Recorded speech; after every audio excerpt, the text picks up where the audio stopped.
მადლობ ბატონ გია მობრძანებისთვის. პირველ რიგში მინდა შეაფასოთ NDI-ის კვლევები, რომელიც გამოქვეყნდა. აი რა ტენდენციები არის თქვენი აზრით ამ კვლევაში და რამდენად მოსალოდნელი იყო პოლიტიკური ნაწილი ამ კვლევების პირადად თქვენთვის? რეიტინგების ნაწილი. ხო, პირველ რიგში სულ ნდობაზეა ხოლმე შეკითხვა, მე ვენდობოდი არჩევნებამდე და ახლა ვენდობი, იმიტომ რომ აფრის საფუძველი არ მაქვს, რომ არ ვენდო, რომ ვიცი, რომ პროფესიონალები აკეთებენ და კეთილსინდისიერი ხალხი აკეთებს NDI-ის კვლევებსაც და ARI-ის კვლევებსაც.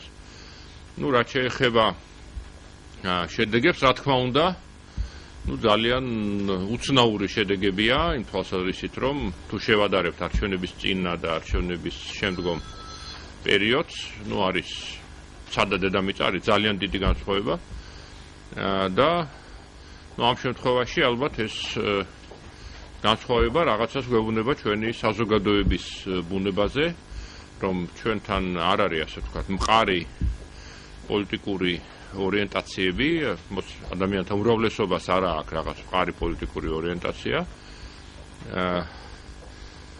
მყარი პოლიტიკური სიმპათიები და ანტიპათიები, რაღაც არჩევნების გარშემო შეიქმნა რაღაც ახალი ტალღა, ერთგვარი ემოციური ეიფორია და ჯერჯერობით ეს ეიფორია მოქმედებს, ასე ვთქვათ. სხვა ახსნა მიჭირს, აქ სხვადასხვა კვლევები დაახლოებით გავს სურათს გვაძლევს, რომ ძალიან დიდი უპირატესობა აქვს ქართულ ოცნებას, თუმცა ნაციონალური მოძრაობა რჩება, ასე ვთქვათ, ძირითად ოპოზიციურ ძალად. ყველა ეს კვლევა ამას აჩვენებს. ბატონ გია, მე მაინტერესებს, თქვენ რას უკავშირეთ, რომ საზოგადოების განწყობა არის ისეთი, რომ ის ყოველთვის უმეტესობა, მოსახლეობის უმეტესობა ყოველთვის მხარს უჭერს მმართველ გუნდს, იმიტომ რომ სულ ცოტა ხნის წინ ჩვენ ვნახეთ მმართველი გუნდის ნაციონალური მოძრაობის სახით ქონდა დაახლოებით ისეთივე რეიტინგი, როგორც ორ თვეში დაახლოებით ორ თვეში აქვს ნაციზმისა. მახსეთი არ ქონდა რაღაც 40% დაახლოებით, ახლა 60%-ებში, მაგრამ უპირატესობა არის სერიოზული. რა თქმა უნდა, არის მოსახლეობის რაღაც ნაწილიც, რომელიც ავტომატურად, ასე ვთქვათ, ხელისუფლების მომხრეა, არა იმიტომ, რომ მოსწონს, ვთქვათ, ის პარტია, რომელიც ამ წუთში არის ხელისუფლებაში, არამედ ზოგადად ხელისუფლების მომხრე, ასეთი ადამიანებიც არიან და კონფორმისტების დაუძახებთ, თუ არ ვიცი, ეს ვთქვათ, დინებას გაყოლილებს დაუძახებთ. და როგორც ჩანს საკმაოდ დიდია ასეთი ადამიანების რაოდენობა, შეიძლება რაღაც 20-30% იყოს, მაგრამ მეორე მხრივ არის ახალი ხელისუფლების ფაქტორი, ყოველთვის გავიხსენო, თქვათ, არა მარტო ბარდების რევოლუციის წინა პერიოდი, არამედ თუნდაც ედუარდ შევარდნაძის მოსვლის ხანა, შეიძლება თქვენ უმრავლესობასთვის ეს ნამეტანი შორეული წარსულია. აი ამ ახალ მთავრობას მოსდევს რაღაც ახალი ეიფორია და ახალი იმედები, რომლებიც შეუულებრივ არ მართლდება, იმიტომ რომ შეუძლებელია გამართლეს პრინციპულად, არა იმიტომ რომ ეს მთავრობა სუდიანის მთავრობა, არამედ იმიტომ რომ ადამიანებს აქვს გადაჭარბებული მოლოდინები საერთოდ მთავრობისგან, როგორც ასეთისგან, რომ მთავრობას შეუძლია ყველა პრობლემა გადაუჭრას და რაღაც დრო სჭირდებათ იმისათვის, რომ ეს იმედები გაუქარწყლდეთ, ასე ვთქვათ. როგორ შეფასებთ საქართველოს რუსეთის მოლაპარაკებებს, შეხვედრებს? პირველი საკითხი, რომელიც გამოჟღავდა იქნება განხილული, ეს არის სავაჭრო ურთიერთობების აღდგენაო და არ იქნება პირველი საკითხი განხილული არ იქნება ჯერჯერობით და კონფლიქტის ზონები სამხრეთ ოსეთიისა და აფხაზეთის შორის. როგორ შეფასებთ აი ამ? აქ დავამატებ, ზურაბ ბაბაშიძემ გააკეთა განცხადება, რომ ჩვენ შევთანხმდით, რომ გარკვეულ საკითხებზე ვერ ვთანხმდებითო და ეს მოსალოდნელი იყო, რომ ვერ ვთანხმდებოდით. ცხადია, ასე ვთქვათ, რუსებთან ურთიერთობები მეც მქონია, ცხადია არა ოფიციალური მოლაპარაკების დონეზე, რუსეთის ხელმძღვანელებისგან გაგვიგია, ასე ვთქვათ, ოფიციალური განცხადებები და მათი პირობა პრაქტიკულად ნებისმიერი მოლაპარაკების არის ის, რომ ჩვენ პრაქტიკულად ვაღიარებთ ახალ რეალობებს ბრწყალებში, როგორც ისინი ეძახიან ახალ რეალობებს, ანუ პრაქტიკულად პრეტენზიას აღარ ვაცხადებთ აფხაზეთზე და სამხრეთ ოსეთზე. და შეიძლება ითქვას, რომ ამ შემთხვევაში საქართველომ შეასრულა ეს პირობა, ეს საკითხები არ დააყენა.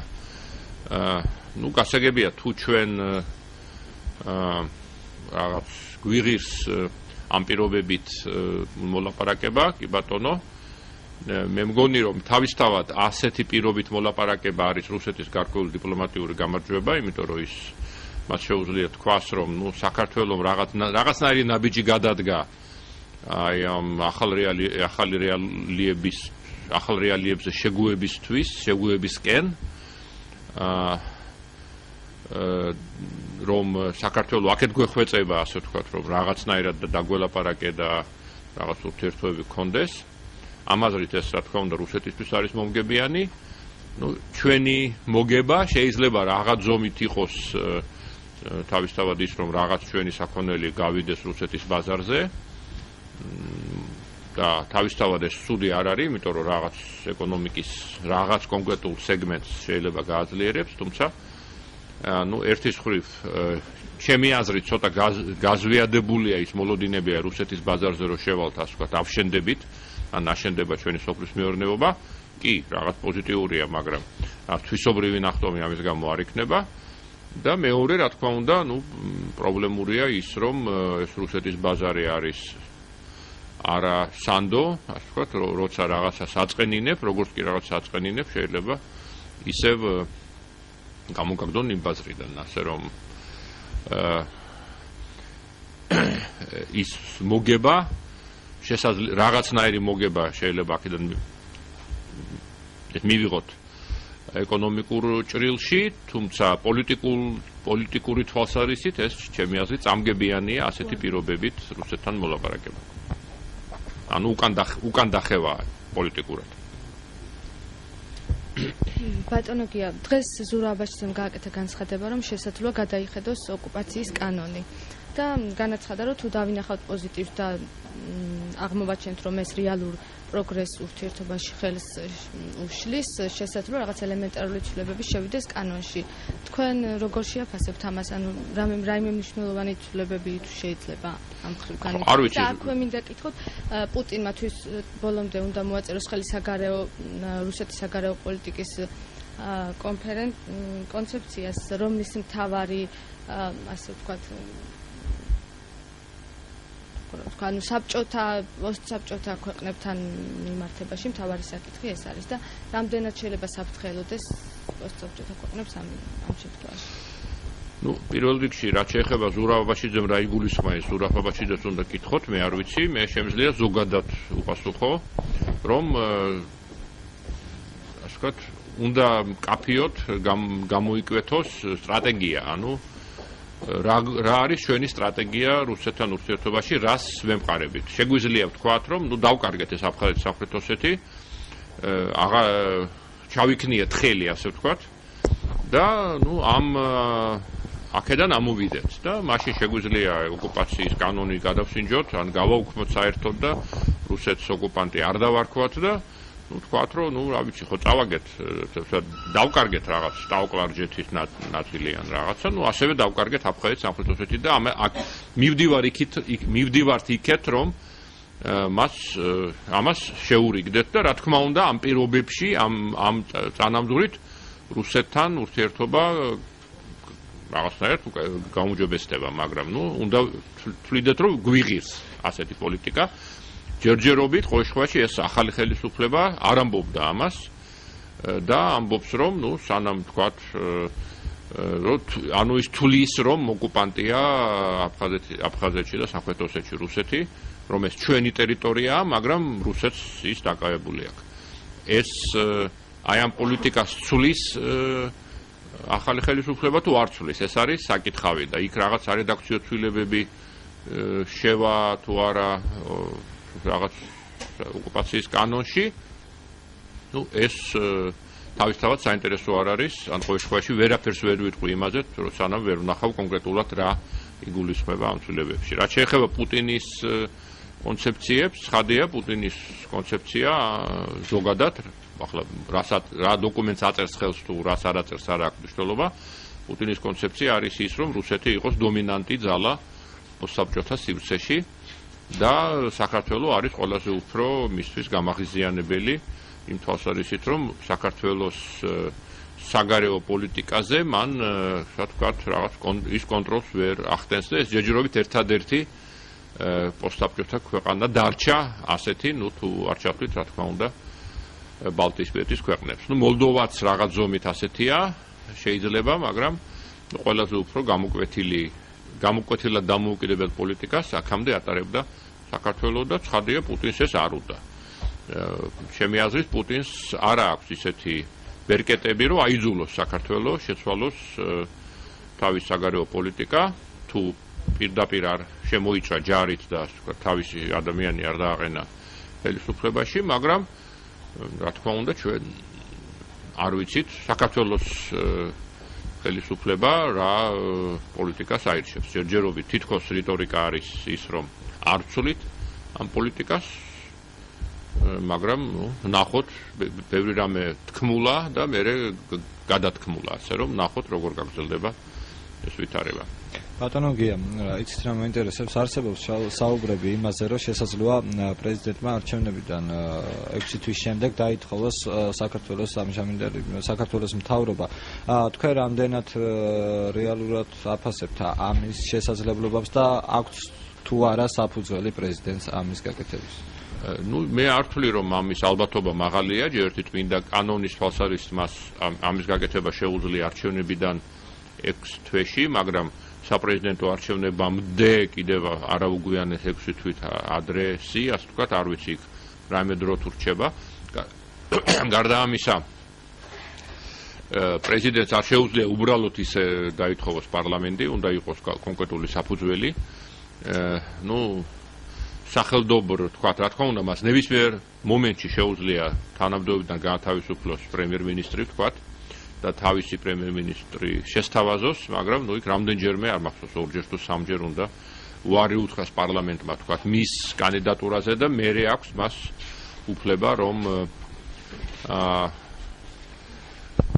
პარლამენტი დაითხოვოს.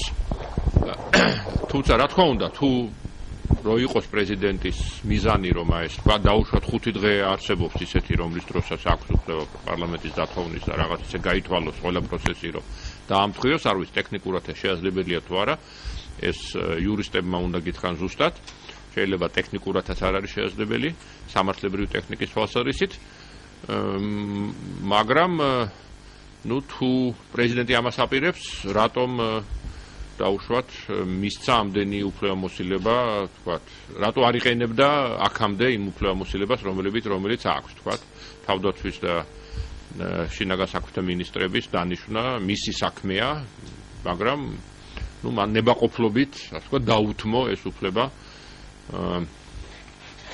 ახალ უმრავლესობას, ანუ პრაქტიკულად ბატონ ბიჯენა ივანიშვილს. ესე იგი, მან ჩათვალა, რომ პოლიტიკურად ასე სწორია და ასე მომგებიანია, თლიანად პასუხისმგებლობა გადაულოცოს ახალ ხელისუფლებას. ჩვენ თეორიულად შეგვიძლია წარმოვიდგინოთ, რომ 6 თვეში იმდენად მწვავე კრიზისი იქნება დაუშვათ აი 63% თუ რა ვიცი რამდენიც არის ჩამოვა თქვათ 10%-ზე სიტყვაზე ახალი ხელისუფლების ხარდაჭერა და ნაციონალური მოძრაობის კიდე ავა პირიქით 60%-ზე და რაღაც მასობრივი გამოსვლები იქნება. რაღაც ეს თეორიულად შეგვიძლია წარმოვიდგინოთ ეს, მაგრამ მაინც მაღალ ალბათობას ვერ ხედავ ამისას. ბატონ გია, ისევ ენდიაის კვლევას მიუბრუნდე. ერთის მხრივ, რომ ნაციონალურ მოძრაობას საკმაოდ დაბალი ქართულ ოცნებასთან შედარებით საკმაოდ დაბალი მაჩვენებელი აქვს რეიტინგის თვალსაზრისით. მეორეს მხრივ არის ასეთი კითხვა, რომელი პარტია დგას დემოკრატიასთან ყველაზე ახლოს, სადაც უმრავლესობა მიიჩნევს, რომ ასეთი პარტია არის ნაციონალური მოძრაობა. აი რით იხსნით თქვენ ასეთ ცვლილებას რეიტინგსა და აი ამ კითხვის პასუხს შორის, შედეგებს შორის? მართალი გითხრათ, არ ვიცი, ახლა მე პირადად უნდა ვაღიარო, რომ ჩემთვის რომ მოიტანათ, ალბათ მეც ასეთ პასუხს გავცემდი. ძნელი სათქმელია, თქვათ, რატომ სცემს ასე ადამიანების უმრავლესობა. ერთია, რომ დღეს ოპოზიცია არის ნაციონალური მოძრაობა, შეიძლება ითქვას, რომ დემოკრატიასთან უფრო ასოცირდება ჩვეულებრივი ოპოზიციური პარტიები, რომ ნაციონალური მოძრაობის მართლობის პერიოდში, ასე ვთქვათ, ხალხი აღიქვამდა დემოკრატიისთვის მებრძოლებად ოპოზიციურ პარტიებს, ახლა ნაციონალური მოძრაობა ოპოზიციური პარტია და ის არის დემოკრატიისთვის მებრძოლი, ხო? ეს ამაში არის გარკვეული ლოგიკა.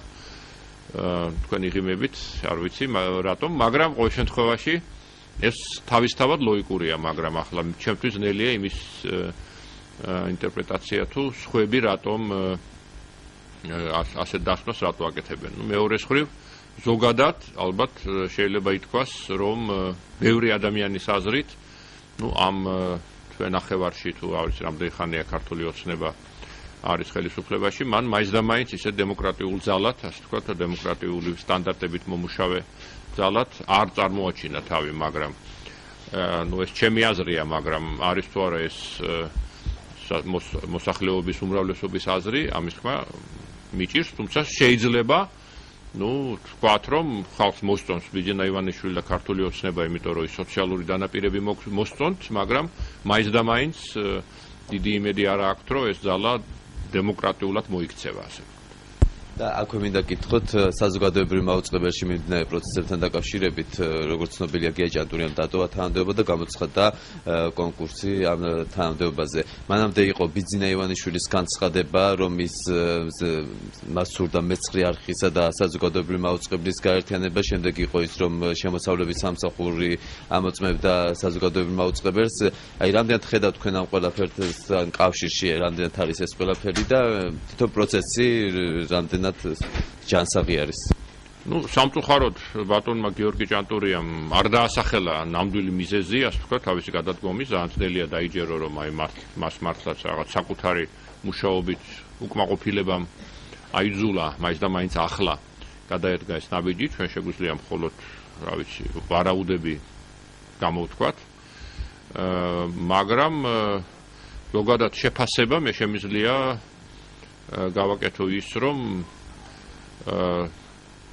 საზოგადოებრივი მაუწყებელი, ასე ვთქვათ, კარგია თუ ცუდია, როგორც ტელევიზია, ამაზე სხვადასხვა აზრი შეიძლება იყოს. მე ვერ ვიტყვი, რომ მე აქამდე როგორც იყო საზოგადოებრივი მაუწყებელი ამ ბოლო თვეებში, წლებში უფრო სწორად ის სრულიად მაგმაყოფილებდა, მაგრამ ერთის მხრივ ყველა ობიექტური გამოკვლევით ის სხვებთან შედარებით მაინც ასე თუ ისე დაბალანსებული, ყველაზე უფრო დაბალანსებული იყო პოლიტიკურად და მეორეც ერთი დღევანდელი პოლიტიკური ვითარება გარკვეულად უქმნის მას ახალ ნიშას, რომ იყოს ყველაზე ისეთ დაბალანსებული ტელევიზია, მისი გამგეობა თუ საბჭო, რაც ქვია, ბორდი, მეც ვიყავი მის ნაწილი, იმის წევრი, მაგრამ ზუსტად არ მახსოვს რა ქვია, გამგეობა სამეთვალყურეო საბჭო, დიახ, აი, მადლობა. არ არის დანიშნული, ასე ვთქვათ, დღევანდელი ხელისუფლების მიერ, ასე რომ ის ფსიქოლოგიურად ნაკლებ დამოკიდებულია ხელისუფლებაზე, ასე რომ მეტი შანსია, რომ მათ დანიშნონ ხელისუფლებისგან დამოუკიდებელი ადამიანი დირექტორად. თუმცა ეს არ იქნება ამავე დროს მაინც და მაინც ძველი ხელისუფლების წარმომადგენელი არ არის აუცილებელი. ყოველ შემთხვევაში ეს გარკვეულად საპირწონედ აქცევს ისე საზოგადოებრივ მაუწყებელს. რაც შეეხება იმ იდეას, რომ მეცხრე არხი იქცეს საზოგადოებრივ მაუწყებლად, მე მგონი ეს ერთ-ერთი ის განცხადებაა, რის გამოც ბევრ ადამიანს ეჭვეპარება ბატონი ბიძინა ივანიშვილის დემოკრატობაში, ასე ვთქვათ. მეცხრე არხი არის მისი პირადი პროპაგანდისტული არხი, შეიძლება ძალიან კარგი არხი იყოს პროფესიულად, მაგრამ ყველა გამოკვლევით ისევ ჩანს, რომ ის არის ცალსახად, ასე ვთქვათ, პოლიტიკურად მიკერძოებული. და თუ ის ასეთ თავის საპროპაგანდო არხს წარმოისახავს როგორც ერთგვარ ნიმუშს, რომლის მიხედვითაც უნდა აიგოს საზოგადოებრივი მაუწყებელი, აქედან ჩანს, რაც გულისხმობს ის, ასე ვთქვათ, ჭეშმარიტად საზოგადოებრივ არხში.